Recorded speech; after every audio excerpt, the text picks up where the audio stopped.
आज से 4 साल पहले मैंने दिल्ली में उस पाखंडी को जो मुबाहले का चैलेंज किया था, और आपको पता है हमारा ऐलान पूरी दुनिया भर में फैला था कि हम आग में कूदने जा रहे हैं।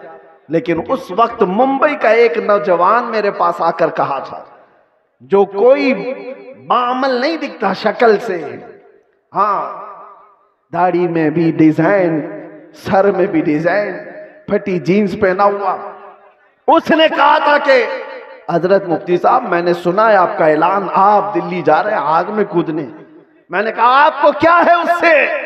उसने कहा आप जब भी जाना हो तो मुझे ले जाएं, पहले मैं कूदूंगा।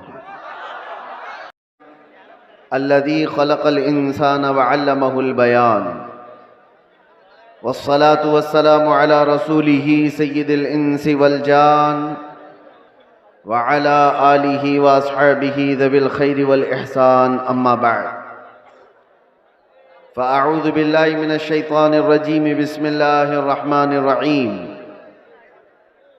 इन यंसुरकुमुल्लाहु फला गालिब लकुम व इन यख़ज़ुलकुम फमन ज़ल्लज़ी यंसुरुकुम मिन बअदिही व अलल्लाहि फल्यतवक्कलिल मुमिनून।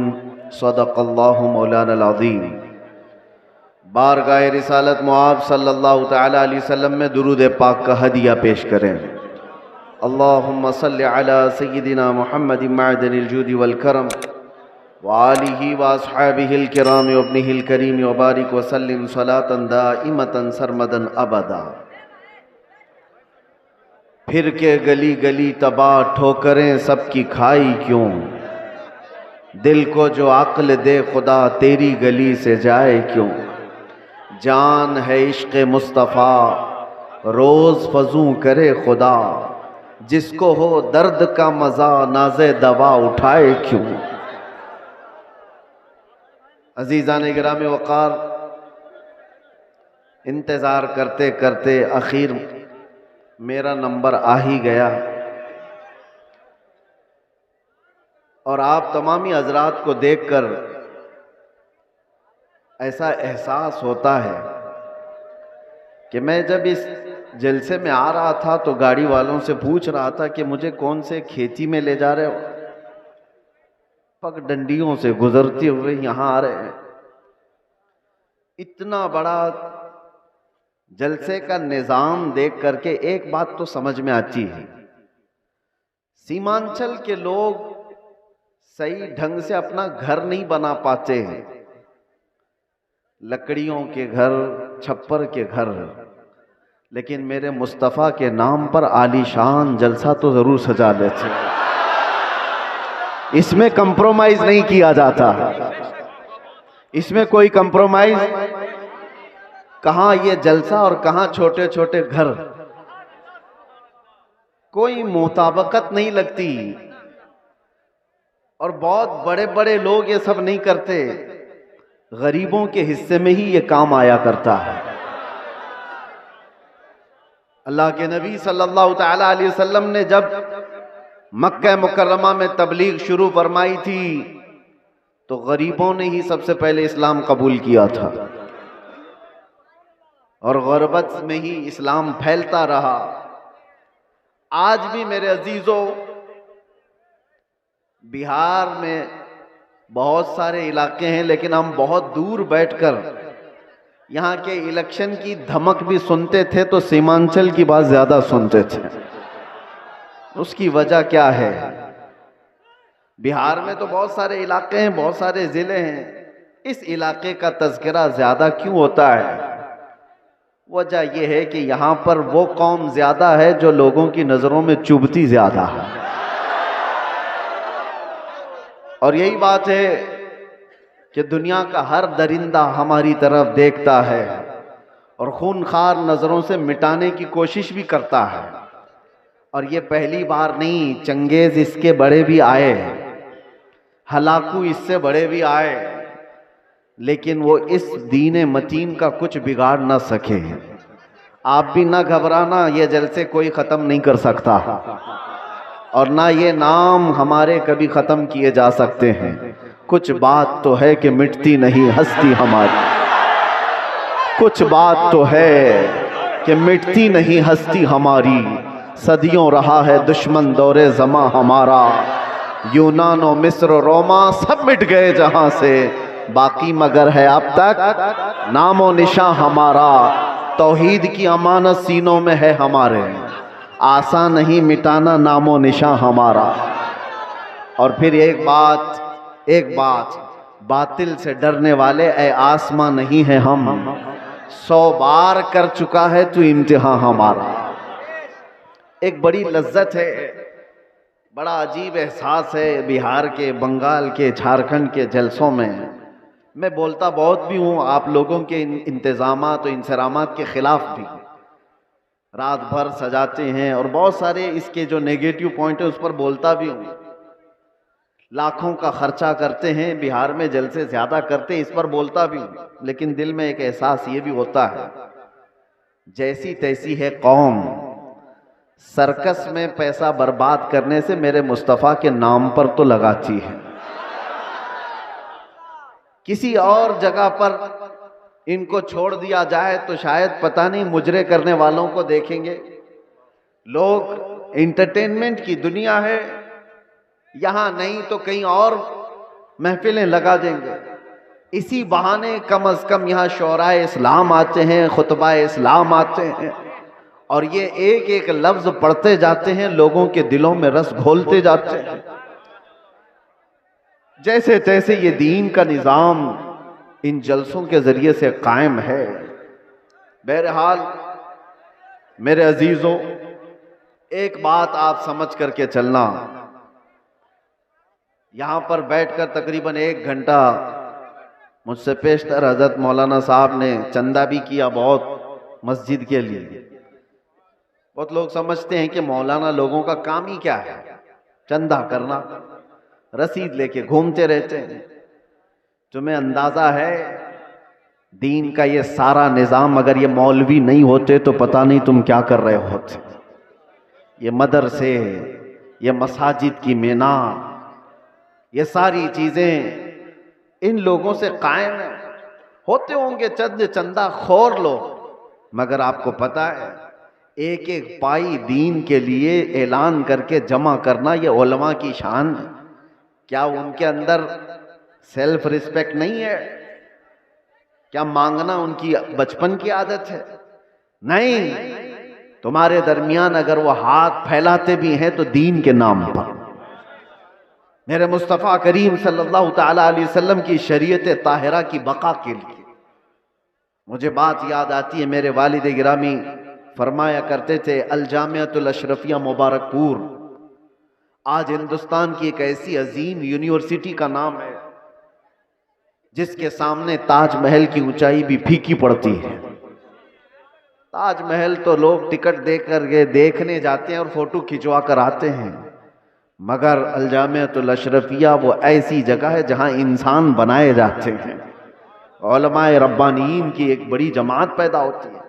जब उसकी तामीर का मसला था, बानी जामिया अशरफिया मुबारकपुर हुजूर हाफिज मिल्लत रहमतुल्लाह अलैह इसी तरह ऐलान कर रहे थे कि कोई है जो ला करके जामिया अशरफिया के लिए कुछ सुपुर्द करे। आपको मारहरा मुतहरा के सैयदजादे सैयदुल उलमा ने बिठा दिया और कहा, मौलाना आप बैठ जाइए, मैं सैयदजादा हूं लेकिन इस इदारे के लिए चंदा मैं करूंगा। आले रसूल हूं, मांगने की आदत नहीं, कभी नहीं मांगा। और उसके बाद जब सैयद मियां रहमतुल्लाह ताला अलैह ने ऐलान किया तो जाहिर सी बात है मुझे ये इलाका देख करके वो बात याद आती है। मौलाना तो 11,000 मांग रहे थे। वहां पर छोटा गांव था, छोटी बस्ती थी। जब मांगा जा रहा था चंदा तो एक बूढ़ी औरत एक मुर्गी का अंडा लेकर के आ गई थी। कहा मेरे घर में इसके अलावा कुछ है नहीं, ये चंदे में कबूल कर लीजिए। मुर्गी का अंडा, ये लोगों के जज्बात थे। और ऐसा नहीं है कि वो अंडा देख करके उसको भेज दिया गया कि इसका क्या किया जाएगा, उसको भी कबूल किया गया। और सैयद मियां रहमतुल्लाह अलैह ने फरमाया था, इस औरत ने ज़माने यूसुफ की याद दिलाती है। खरीदारों में उसका नाम आ जाए बस इसलिए हाजिर हो गई। बहरहाल इस निज़ाम पर मैंने थोड़ी सी गुफ्तगू इसलिए की कि उलमा को हकीर मत समझो। या उलमा ज़वील एहतराम अगर दीन के नाम पर तुमसे कुछ तलब कर रहे हैं तो सारे लोगों को एक कैटेगरी में मत शुमार करो। एक जुमला मैं आपसे कहता हूं, तवज्जो से सुनना। हर दाढ़ी वाला चोर नहीं होता, लेकिन चोर दाढ़ी रख लेता है। चोर अपनी चोरी छुपाने के लिए दाढ़ी रख लेता है। हाँ, इस फार्मूले को समझ करके चलें और इसको हर जगह फिट ना करें। दाढ़ी वाले को देख करके हिकारत से देखना मेरे अजीजों, हरगिज नहीं। कुछ चोर अगर इस तरह के लिबास पहन लें तो ऐसा थोड़ी ना होता है कि हम ये भी तो नहीं कह सकते कि हर चाय वाला चोर है। नहीं कह सकते, नहीं कह सकते। सबको एक कैटेगरी में कैसे शामिल कर दें? ये एक जुमला आप याद रखें, मैं किसी का नाम नहीं ले रहा हूं। और दूसरी बात, उलमाए ज़वील एहतराम के लिए खास तौर पर मैंने आयत करीमा की तिलावत की है खुतबे में, खुतबे के बाद। यंसुरकुमुल्लाहु फला गालिब लकुम, अगर अल्लाह तुम्हारी मदद करे तो कोई ताकत तुम पर गालिब नहीं आ सकती, कोई तुम पर गलबा नहीं हासिल कर सकता। ये एक जुमला कुरान पाक का इतना पावरफुल है, इतना पावरफुल है कि अल्लाह तुम्हारी मदद करे तो कोई गालिब नहीं आएगा। और अगर कोई गालिब आया हुआ है हमारे ऊपर तो इसका मतलब है कि तुम महरूम हो या हम महरूम हैं उस अजीम मदद से जिसका वादा कुरान में अल्लाह ताला ने फरमाया, वो हमारे अमाल की बुनियाद पर। मुर्शिद गिरामी हुजूर ताजु शरिया रहमतुल्लाह ताला अलैह एक आयत की तफसीर फरमाते हुए हमसे कह रहे थे कि एक साहब आए और उन्होंने कहा कि हजरत हमारे गांव में बहुत फसादात हो गए, वायलेशन हो गया, लेकिन मुसलमानों को पकड़ पकड़ करके पुलिस ले जा रही है, 8-10 दिन हो गए, अभी तक थमी नहीं है ये गिरफ्तारियां। और वो बयान करते करते उन्होंने ये कहा कि ये सारी पकड़ धकड़ जो चल रही है इसकी सारी मुखबिरी मुसलमान ही करते हैं। कौन कहां किस घर में छुपा है और क्या क्या कर रहा था सब मुसलमान ही बताते हैं और आकर के इनको अरेस्ट किया जाता है। तब हजरत ने एक आयत पढ़ करके हमें बताया था, कुरान में अल्लाह फरमाता है वलन यजअलल्लाहु लिलकाफिरीना अलल मुमिनीना सबीला। अल्लाह कुरान में फरमाता है हरगिज हरगिज अल्लाह ताला काफिरों को ईमान वालों पर गलबा नहीं देगा, कभी नहीं। लन का लफ्ज है नफी ताकीद के साथ, हरगिज अल्लाह तबारक व ताला काफिरों को ईमान वालों पर गलबा नहीं देगा। हजरत फरमाते मगर ये कि किसी काफिर की मदद मुसलमान ही करे तो वो काफिर मुसलमान के रास्ते से दूसरे मुसलमान पर गलबा करेगा। बात समझ में आ रही है? एक मुसलमान को जरिया बना करके ही दूसरा कोई तुम्हारे घर पर हमला करेगा। आज की हालात पर मैं जो बात कर रहा हूं सुनो मेरे अजीजों, बहुत सारे मुसलमान अपना फ्यूचर आज बना नहीं पा रहे हैं, इनको पता ही नहीं है किसके साथ जाना है और किसका साथ देना है। हालात ऐसे हैं कि किसी और मुसलमान को गिराने के लिए एक मुसलमान किसी काफिर और मुशरिक की मदद पर भी राजी हो जाता है। यही मैं बता रहा हूं कि कभी तुम्हें कोई कौम मगलूब नहीं कर सकती जब तक कि तुम्हारे अंदर के गद्दार तुम्हें मगलूब ना करें। जब तक हमारे दरमियान मौजूद जमात के मुनाफिकीन हमारे खिलाफ ना खड़े हों तब तक कोई कौम हमें डायरेक्ट नहीं गिरा सकती। अभी 1 महीने पहले की बात मैं बताऊं, बहुत सीनियर ऑफिसर ने मुझसे कहा कि मौलाना आप डरते क्यों हैं, आपकी कौम को कोई भी हरा नहीं सकता, ये हम जानते हैं। ये मैं सुनता था पहले, लेकिन डायरेक्ट सुना आपकी कौम को कोई कुछ नहीं कर सकता। आपकी कौम ही आपकी कौम को बर्बाद करती है, बाकी कोई नहीं कर सकता। आज भी दूसरों को इस बात का यकीन है कि हमें कोई भी गलबा हासिल करके गिरा नहीं पाता जब तक कि हमारा अंदर का मुनाफिक उसका साथ नहीं देता। ये गद्दारों की जमात, ये मुनाफिकीन की जमात, मैं जानता हूं सैफी साहब यहां मौजूद है, मैं आपसे कह रहा हूं कि उस वक्त कैफियत क्या होती होगी। ये स्टेज पे मौजूद सारे उलमा, हमारी बिरादरी, उलमा बिरादरी, हम गिरफ्तार होकर के 200 लोगों के दरमियान हैं, पहरेदारी में कोई कसर नहीं छोड़ी जा रही है, कोई कसर नहीं छोड़ी जा रही है।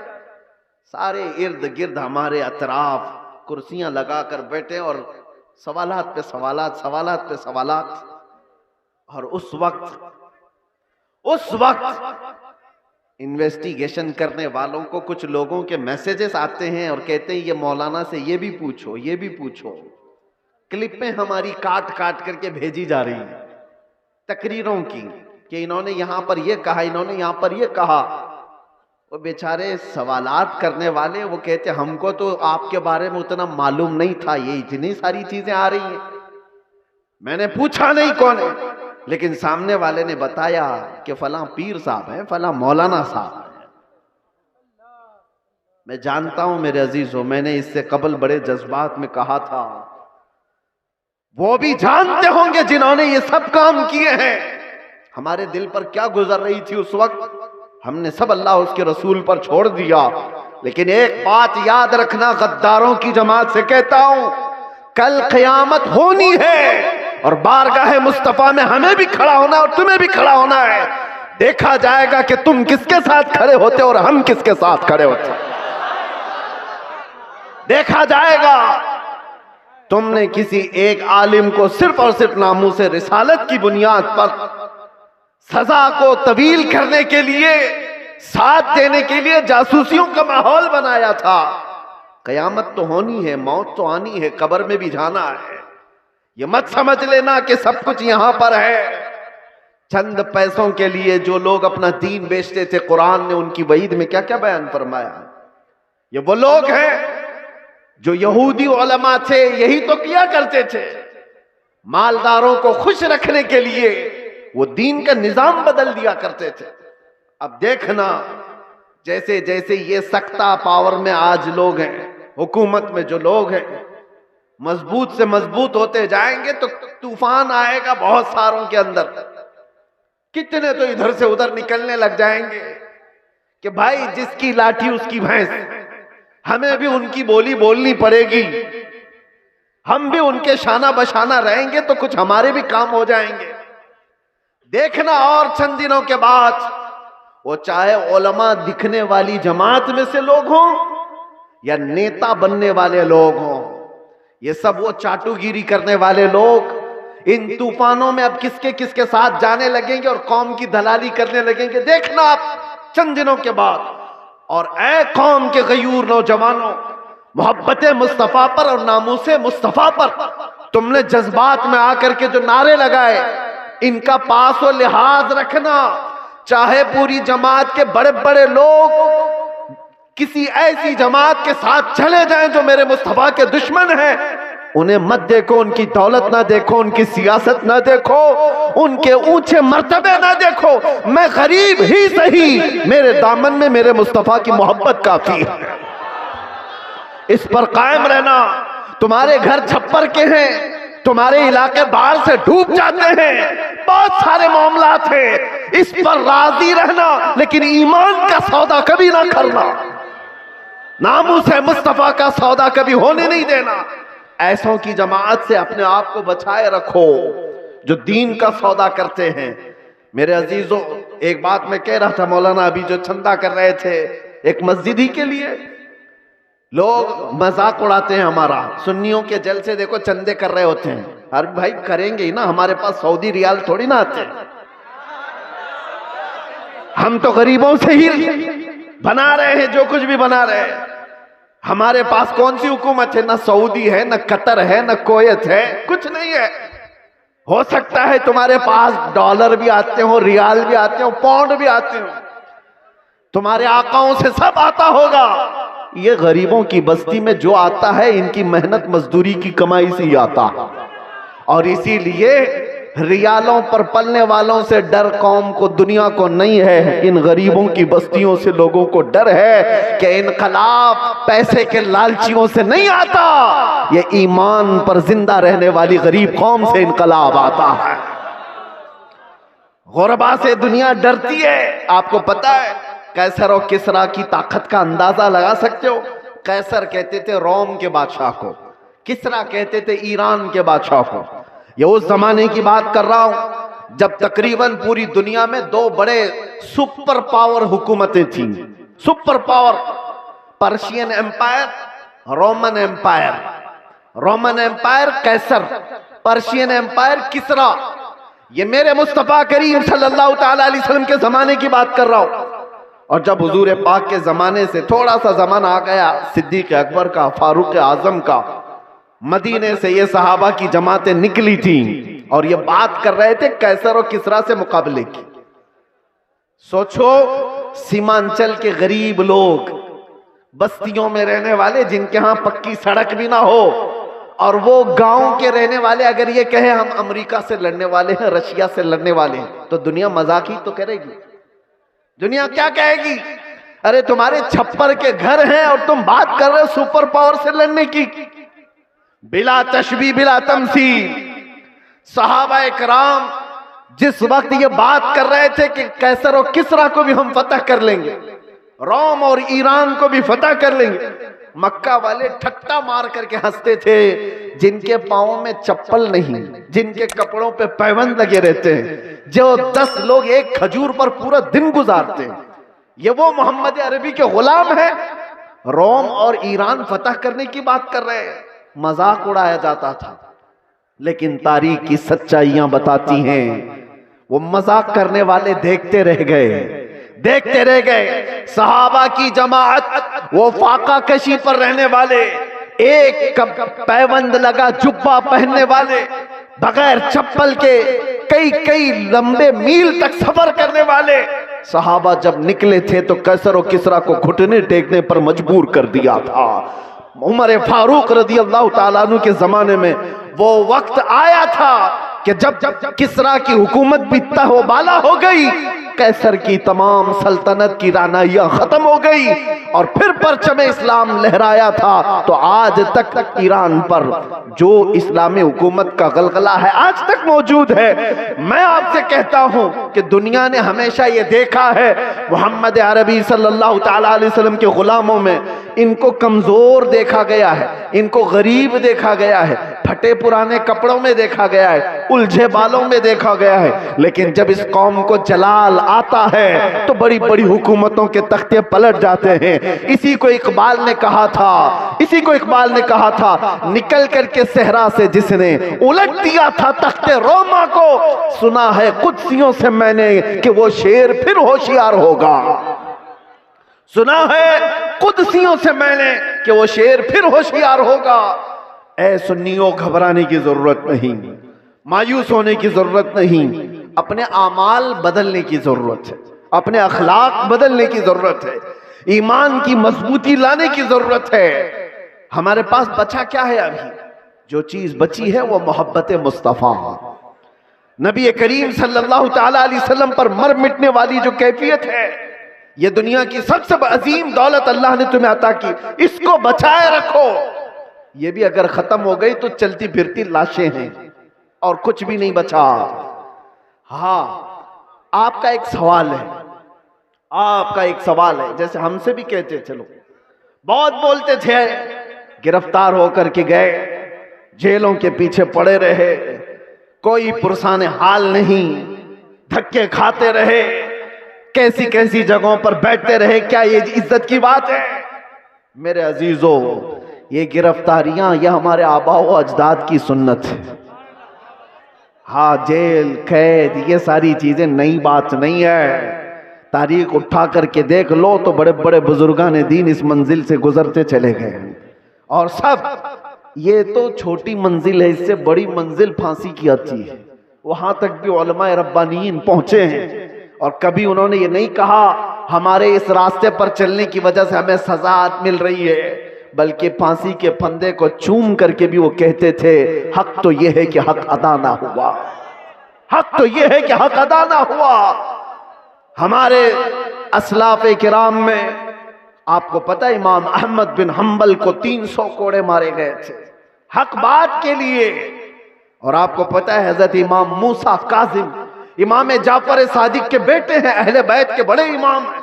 7 साल तक एक खलीफा ने आपको ऐसी जेल में रखा कि आपने सूरज नहीं देखा था। 7 साल फिर जहर दे करके कैद खाने में ही मार दिया गया। इमाम मोहम्मद बिन हसन अस्करी 20 साल तक जेल की जिंदगी गुजारे। हजरत अहमद फारूकी सरहिंदी मुजद्दिद अल्फसानी 8 साल तक ग्वालियर की जेल में बंद रहे।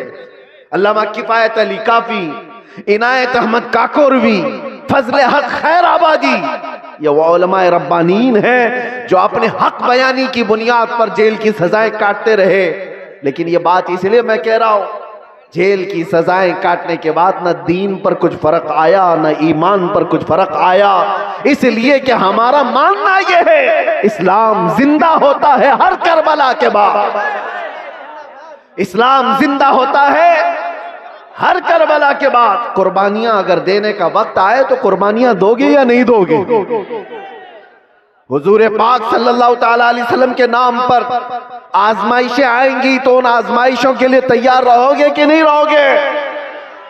बस मैं ये नहीं कहता कि कुछ करने के लिए, जाने के लिए, उठने के लिए, बस बात इतनी है कि संभाले रखो अपने ईमान को और उलमाए रब्बानीन अपना काम करते रहे, हक बोलना ना छोड़ें। किसी जालिम के दबाव में आकर कभी भी वो अपनी जुबान को गूंगी ना करें, बल्कि वो हक बयान करते रहें। परेशानियां आएंगी, मसाइब आएंगे, ये तुम्हारे मरातिब को और बढ़ाते चले जाएंगे। किसी सेठ की चापलूसी में हक बयानी से आप दूर ना भागें, इसलिए कि सेठ न तुम्हें रिस्क देता है न तुम्हें हयात देता है। अल्लाह रब्बुल इज्जत रज़्ज़ाक़ हकीकी है, वही हयातो ममात का मालिक है। उलमाए रब्बानीन को भी ये चाहिए कि हालात ज़माना को देखें जरूर, लेकिन हक बात से आप अपनी जुबान को न रोकें, इसको चलते रहने दें। अल्लाह की गैब से मदद होगी और कौम के अंदर ईमान जिंदा रहेगा, कौम के अंदर बेदारी बाकी रहेगी। और अगर ये चुप हो गए तो कौम का एक बड़ा हिस्सा बुज़दिल बन जाएगा, कौम का एक बड़ा हिस्सा बुज़दिली का शिकार हो जाएगा। चंद उलमाए रब्बानीन ही सही, इन्हें चाहिए कि वो अपनी कुर्बानियों के लिए तैयार रहें। हमने रोटियां बहुत खाई हैं हुजूर के नाम पर, जलसे बहुत कर लिए हैं। लोग उलमा को आज जो नवाजते हैं, चाहे वो एक नजराने का छोटा सा लिफाफा ही क्यों ना हो, ये ना समझें कि आपकी टोपी दाढ़ी की वजह से, बल्कि मुस्तफा करीम की निस्बत की वजह से सारी कौम आपको नाइबे रसूल समझती है। हुजूर के नाम पर हमें मिल रहा है, खा रहे। आप नीचे बैठे, हम ऊपर बैठे हैं। ये ऊपर बैठना भी मेरे हुजूर की निस्बत की वजह से। ये मिंबर उलमा को जो दिया जाता है इसलिए कि नबी पाक के नायब है, और जब हुजूर पाक की बात आए तो आए काए ना किया करें। उलमा को चाहिए कि वो अपना हक अदा करें, अपना हक अदा करें। और हमने देखा है चंद वो लोग मसलहत और हिकमत की बात करते हुए हमें डराते हैं। मेरे अजीजों, मसलहत अपनी जगह पर, हिकमत अपनी जगह पर। क्या इमाम हुसैन को मसलहत नहीं मालूम थी? करबला में जाने के वक्त उनको हिकमतें नहीं मालूम थी जो 72 लोग अपने खानदान के लेकर शहीद हो गए?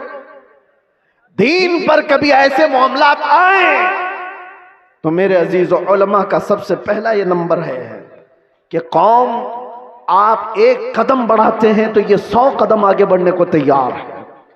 आपको सिर्फ एक जुबान कहने की देर है।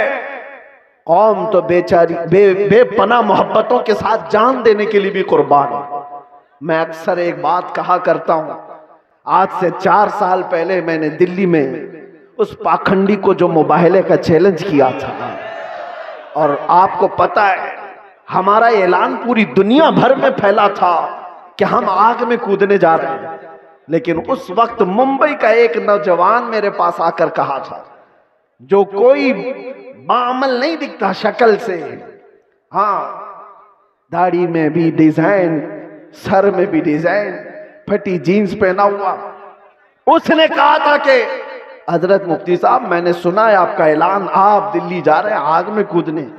मैंने कहा आपको क्या है उससे? उसने कहा आप जब भी जाना हो तो मुझे ले जाएं, पहले मैं कूदूंगा। चेहरा देखो, हुलिया देखो पूरा। मैं ये कहता हूं उलमाए रब्बानीन से, हमें सिर्फ कहने की देर है, सारा महाज कौन संभालेगी? सारा महाज हमने सिर्फ ऐलान किया था, बच्चा बच्चा तैयार खड़ा था। ये जज्बा है मोहब्बत मुस्तफा की बुनियाद पर। उस दिन मेरे आंखों में आंसू आ गए थे उस नौजवान को देखकर। उसने कहा था मैं मस्जिद में ज्यादा आता नहीं, आपके करीब आया नहीं ज्यादा, लेकिन इतनी बात है कि हुजूर से मोहब्बत जरूर करता हूं, और जब उनकी बात आई है तो जान भी दे सकता हूं। मैं आपको बताऊं, उसी नौजवान को देखकर आंखों में आंसू आए। बारगाह मुस्तफा में मैंने अर्ज किया था, या रसूल अल्लाह आपकी ये उम्मत गुनहगार हो गई, गद्दार नहीं है, गद्दार नहीं है, गद्दारी नहीं करती। तो मेरे अजीजों, इसी चीज को मैं कहता हूं, थोड़ी सी लौ देने की जरूरत है। उलमाए रब्बानीन हक बयान करें, कौम को सही सलीके से चलने का उनको निशाना दिया करें, फिर देखें इनकलाब आएगा, जरूर आएगा। हमें आज ये पता ही नहीं है किसके साथ जाना है, किसके साथ बैठना है, किसके साथ उठना है। जो देखा उसकी तरफ चल पड़े, ऐसा नहीं होता। उम्मत मुस्तफा तुम खैर उम्मत हो, हर कोई तुम्हारा आइडियल नहीं बन सकता, हर कोई तुम्हारा रोल मॉडल नहीं बन सकता। तुम्हारा रोल मॉडल खालिद बिन वलीद हो सकता है, तुम्हारा आइडियल सलाउद्दीन अय्यूबी हो सकता है। अरे गैरे नत्थू खेरे को देखोगे तो बुज़दिली तो आएगी। फिल्मों में नाचने वाले तुम्हारे आइडियल बनेंगे, तुम उनके फैन हो, उनकी तरह कपड़े पहनने की कोशिश करोगे, उनकी तरह लाइफस्टाइल बनाने की कोशिश करोगे। याद रखो वो जहन्नम में जाएंगे तो साथ तुम्हें भी लेकर जाएंगे। हाँ, लाइफस्टाइल बनाना है तो मेरे मुस्तफा के गुलामों की लाइफस्टाइल बनाओ। वो सहाबा रिदवानुल्लाहि ताला अलैहिम अजमाइन जो दुनिया के सबसे अच्छे इंसान थे इस रुए जमीन पर, वो हमारे रोल मॉडल है, वो हमारे लिए आइडियल है। कौम को ये मैं कहता हूं, सहाबा को पढ़ो, उनकी सीरत पढ़ो। रोजाना इंटरनेट का जमाना है, सर्च करो मेरे नबी पाक सल्लल्लाहु ताला अलैहि वसल्लम के सहाबा की सीरत। आज से ये पाबंदी कर लो कि कम से कम 100 सहाबा की सीरत, उनकी तारीख में पढ़ के रहूंगा। मेरे अजीजों, मिल जाएगा आपको सब कुछ, और फिर देखना आपकी जिंदगी में इनकलाब कैसे आएगा, कितनी चेंजिंग आएगी, कितना बदलाव आएगा। 24 घंटे में 18 घंटे तो फेसबुक के रील्स वगैरह देखने में गुजार देते हो, इंस्टा के रील्स देखने में गुजार देते हो, फेसबुक के वीडियोस देखते हुए यूट्यूब में मगन रह जाते हो। काश उसका आधा वक्त तुम रसूलुल्लाह के दीवानों को पढ़ने में लगाओ, फिर किसी और चीज की तुम्हें जरूरत ही नहीं।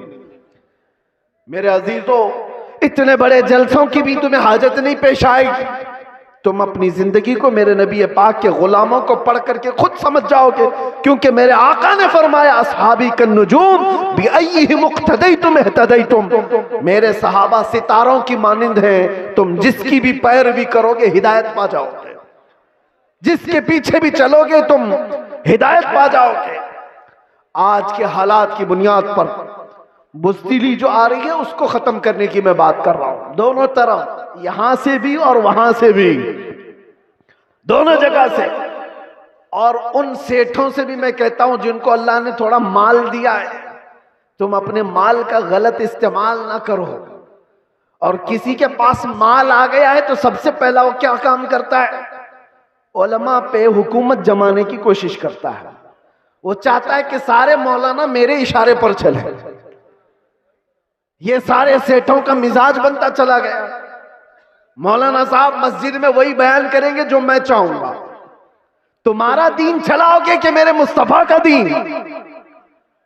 और जिन लोगों का ऐसा मिजाज बनेगा वो मेरे मुस्तफा की शरीयत नहीं चला रहे, अपनी तबीयत चला रहे हैं, उनका ठिकाना भी बहुत बुरा होगा। वो अंजाम समझ करके चले।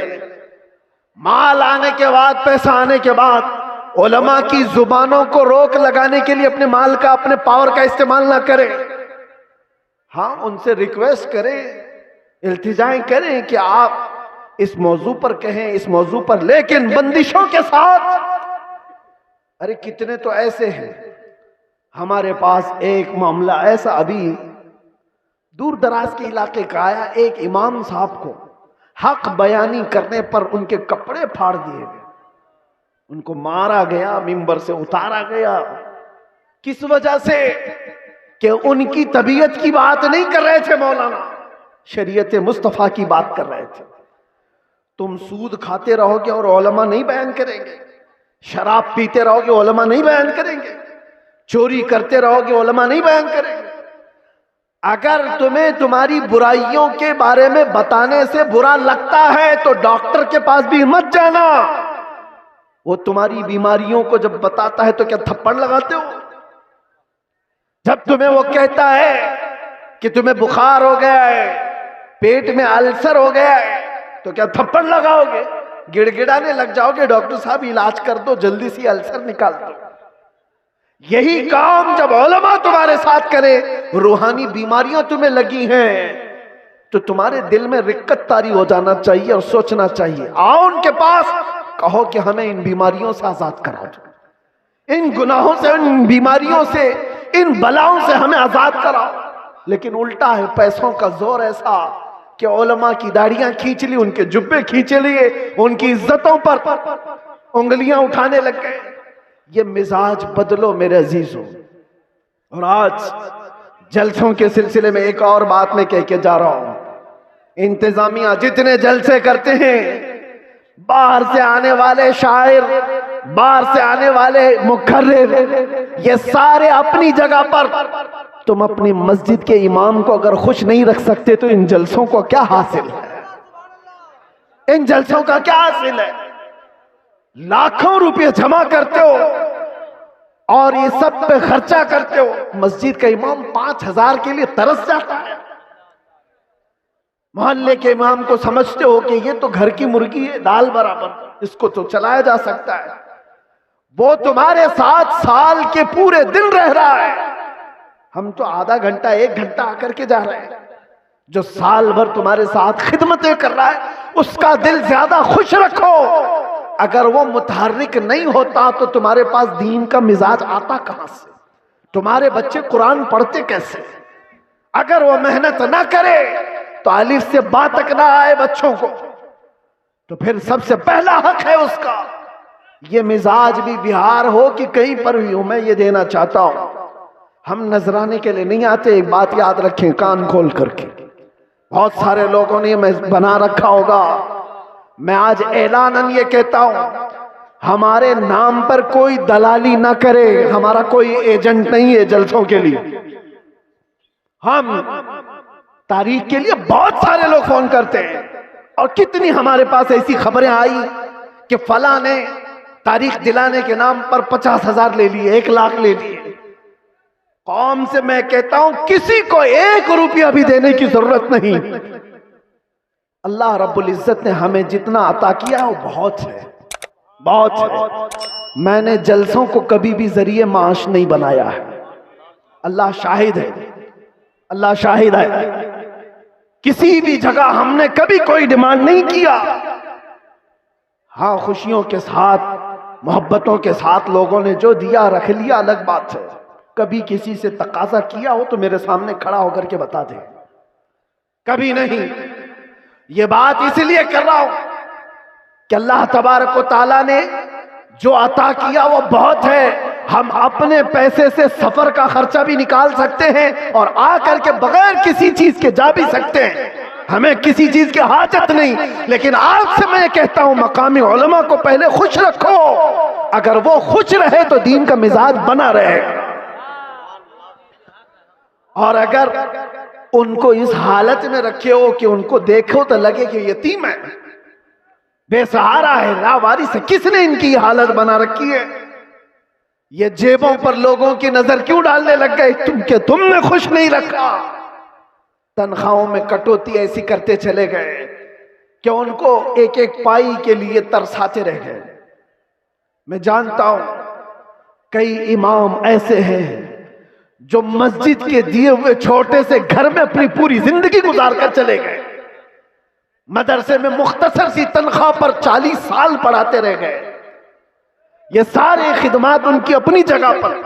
हाँ, कुछ लोग अगर बिगड़े हुए हों तो उलमाए सू हो सकते हैं, मैं उनकी वकालत नहीं कर रहा हूं। कौम का मिजाज बदलने की बात कर रहा हूं। कौम का मिजाज, हमें बुलाने की कोई आदत नहीं। हम अपनी जगह पर बैठे, जहां से तकरीर करेंगे फैल जाएगी, आ जाएगी आप तक। मुंबई में खड़े होकर के जुमा में खिताब करते हैं तो पूरी दुनिया में फैलती है, आ जाती है। हम सिर्फ और सिर्फ बड़े इसरार की वजह से आ जाते हैं। हम ये नहीं चाहते कि आपका माल जाया हो, बर्बाद हो। आप ये सारे माल का जो सही इस्तेमाल है वो अहले सुन्नत व जमात की मजबूती के लिए ही पर लगाओ। ये क्या मिजाज है बना रखा है? बहुत सारी फॉर्मेलिटीज हम देख रहे हैं। नात खानी भी नोट खानी की तरह, जिसको देखो उसको पैसों की तलब में अगर नात पड़ी जाती है तो वो नात नहीं रहती है। वो नात नहीं, उससे इश्क़ मुस्तफ़ा नहीं आता। इश्क़ मुस्तफ़ा तो वो है। आज से तकरीबन 70 साल पहले मैंने एक मैगजीन आता था माहनामा अल मीज़ान, और इस्तिकामत, माहनामा इस्तिकामत, उसमें एक चीज लिखी हुई थी। बड़े उलमा बैठे हुए थे, एक शायर नाते मुस्तफ़ा पढ़ रहा था और उसके शेर का मफहूम ऐसा कुछ था, एक तरफ काबा है, एक तरफ गुंबद खजरा, दरमियान में मैं हूं, इधर जाऊं कि इधर जाऊं। 18 मरतबा उसने एक ही मिसरा पढ़ा। 18 मरतबा। होता है लोग पक जाते हैं, ये शायर लोग क्या पढ़ रहे हैं। लेकिन वो शायर ऐसा नहीं कि जिस शेर पे पैसा मिल रहा है उसको रिपीट कर रहा हो, जिस शेर पे पैसा मिले उसको बार बार पढ़ते जाओ, नहीं, कोई नहीं। वो उलमा की महफिल थी। 18 बार जब पढ़ा उसके बाद गश खाकर गिर गया। उलमा इकराम बैठे हुए, वो उठाने के लिए आए तो देखा उनकी रूह परवास कर चुकी थी। ये नाते मुस्तफा है। पहुंचा वहीं पर जिसकी मदहसराई कर रहा था, और यहां तो लोग हुल्लड़बाजी कर रहे होते हैं। ये नात नहीं है। नात खानी को नात खानी रखो, नोट खानी मत बनाओ। तुम्हारे पैसे संभाल रखो। देने का इतना शौक है तो बाद में क्यों अलग से ले जा करके नहीं देते? ये उछालना क्या है? ये मुजरा करना क्या है? ये तमाम चीजें क्या है? लोगों को देखा गया है, उनके पास गड्डियां हैं, वो एक साथ देना नहीं चाहते, छुट्टे छुट्टे निकाल निकाल कर, ताकि पूरी दुनिया उनके माल के नजारे देखे। वो अपनी तमाम चीजों की नुमाइश चाहते हैं। मेरे अजीजों, इस मिंबर रसूल को इन तमाम चीजों का खेल ना बनाओ। ये पाक मिंबर है। बुजुर्गाने दीन ने जैसा इस मिंबर को रखा था वैसे ही रखा जाए। मेरे एक उस्ताद फरमाया करते थे, जलसे के 3 रुकन होते हैं, याद रख लीजिए। 3 रुकन हैं, एक इंतजामिया, एक स्टेज के मुकर्रिर, ये 2 गए, तीसरे ऑडियंस, सुनने वाले लोग। तीनों के अंदर अगर इखलास हो तो उस जलसे की धमक पूरी दुनिया में पड़ जाएगी। इखलास हो तो उसके अंदर ताकत और पावर बढ़ जाएगा उस जलसे के अंदर। इखलास कैसे?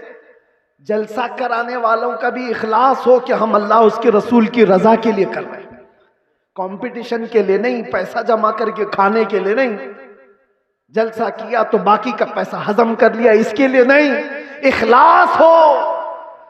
दूसरा रुकन ये मुकर्रिरीन का है, वो पैसा लेने के लिए ना आए हो, वो अल्लाह और उसके रसूल की बात कौम तक सुनाने के लिए आए, उनके दिल में इखलास हो। तीसरा, सुनने वाले भी सर्कस देखने ना आए हो, एंटरटेनमेंट करने ना आए हो, वो अपना घर बार छोड़ करके अल्लाह उसके रसूल के लिए आए हो। जब ये तीनों अरकान में इखलास होता है तो वो जलसा पावरफुल हो जाता है, रूहानियत से भर जाता है। फिर वहां से कहा हुआ हर जुमला ताकतवर होता है, वरना हजारों जलसे क्यों नहीं फायदा देते, क्यों नहीं देते? कहीं तो कोई मिस्टेक है, कहीं गड़बड़ है, इनकी इस्लाह की जरूरत है। कंपटीशन में जलसे ना करो। तारीख लेने वाले लोगों की कतार है। यहां भी बहुत लोग आए होंगे, पहले मिले भी और अब मिलने वाले भी होंगे। उनसे भी मैं कहता हूं, एक इलाके में अगर कहीं हो गया तो सारे साथ मिलकर क्यों नहीं साथ देते? नहीं हजरत, हमारा गांव अलग है, हमारा गांव अलग, उसी गांव में तारीख दो। नहीं हजरत, हमारी कमेटी अलग है, कमेटी भी अलग करना चाहती, गांव भी अलग करना चाहता है। किस लिए? मेरे अजीजों, इखलास पैदा करो। ये दीनी काम दिखावे के लिए नहीं होते, ये दीनी काम इखलास के लिए, अल्लाह के रसूल की इस शरीयत ताहिरा की हिफाजत के लिए। बहरहाल मैंने जो कुछ भी कहा, आप लोगों के मिजाज से हट करके कहा। हो सकता है कड़वी लग जाए बात, लेकिन बीमारियों की दवा कड़वी होती है। बुखार की गोली कड़वी होती है, निगल जाओ तो फायदा है, उगल जाओ तो बुखार बढ़ता जाएगा। इसलिए उलमाए रब्बानीन, जलसे के मुंतजिमीन और अवामुन्नास सब के लिए मैंने ये बात कही है। अल्लाह ताला सबसे पहले इन सब बातों पर मुझे अमल की तौफीक अता फरमाए और सारी कौम को अमल की तौफीक अता फरमाए। मेरे अजीजों, आखिर में आओ मैं अपनी गुफ्तगू समेटते हुए ये बात कहूँगा, अब इस दुनिया में हमारी बची हुई जिंदगी में कुछ भी नहीं रहने वाला, सब चीजें छिन जाएंगी। एक चीज बाकी रहेगी, वो कब्र तक भी रहेगी और हश्र में भी रहेगी। वो चीज है जिसको मैंने कहा, जान है इश्क मुस्तफा, रोज फजू करे खुदा, जिसको हो दर्द का मजा, नाजे दवा उठाए क्यों। नौजवानों, इस बात पर अपनी जिंदगी गुजारो। तुम्हारी अपने शौक नहीं चलेंगे, तुम्हारी अपनी ख्वाहिशात नहीं चलेंगी, तुम अपनी मर्जी से यहां पर नहीं जियोगे, इसलिए कि जिंदगी तुम्हारी अपनी नहीं है। जिंदगी ये नहीं किसी की किसी के लिए, जिंदगी है नबी की नबी के लिए। ना समझ मरते हैं जिंदगी के लिए, जीना मरना है सब कुछ नबी के लिए। लब्बैक या रसूल अल्लाह, लब्बैक या रसूल अल्लाह, लब्बैक या रसूल अल्लाह। व आखिरु दावाना अनिल हम्दुलिल्लाह।